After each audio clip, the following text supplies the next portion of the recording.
देखिए बच्चों, जो 13 दिसंबर 2023 में जो प्रश्न आए हैं, है ना, जिनमें से एक प्रश्न आपका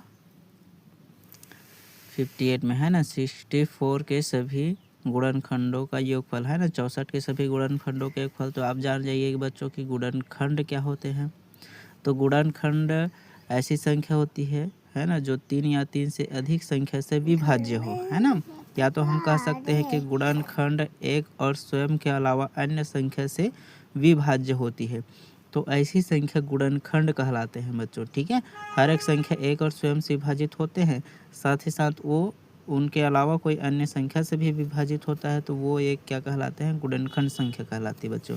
तो चलिए 64 के सभी गुणनखंड लेते हैं, फिर उसको योग करेंगे बच्चों, है ना। तो 64 के जो गुणनखंड होंगे तो सबसे पहले एक और स्वयं को लेंगे ही लेंगे बच्चों, है ना। एक से और 64 से भाग जाएगा ही जाएगा बच्चों। ये एक सम संख्या इसलिए 2 से भाग जाएगा।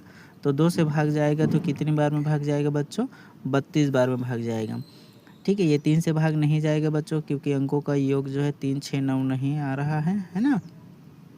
तो यहाँ से हम 4 से भाग देंगे, तो 4 से भाग देंगे बच्चों तो 16 बार में जाएगा, है ना। 16 चौक 64, और उसके बाद जो आएगा बच्चों वो 8 से होगा। तो 8 गुना 8 करेंगे, है ना। 8 8 है 64। लेकिन दो संख्या जब समान संख्या से विभाजित होता है, मतलब वो किसी का वर्ग होता है, तो दोनों को एक साथ नहीं लिखते हैं, उसका एक ही संख्या को लिखेंगे, मतलब 8 को लिखेंगे, ठीक है बच्चों।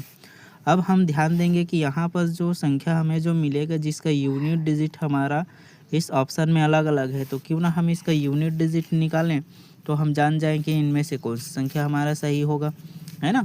तो चलिए इसको देखिएगा, तो ये हो जाएगा 65, जोड़ेंगे, है ना। योग योग बोल रहे हैं इसलिए जोड़ेंगे बच्चों, है ना। तो 32 में 2 जोड़ेंगे तो ये हो जाएगा आपका 34, और 16 में 4 जोड़ेंगे तो ये आपका हो जाएगा 20, और ये 8 का 8 हो गया है, ठीक है बच्चों। अब हमें ध्यान देना है कि सबको जोड़ने से अच्छा क्यों ना हम इसका यूनिट को ही लें, ठीक है।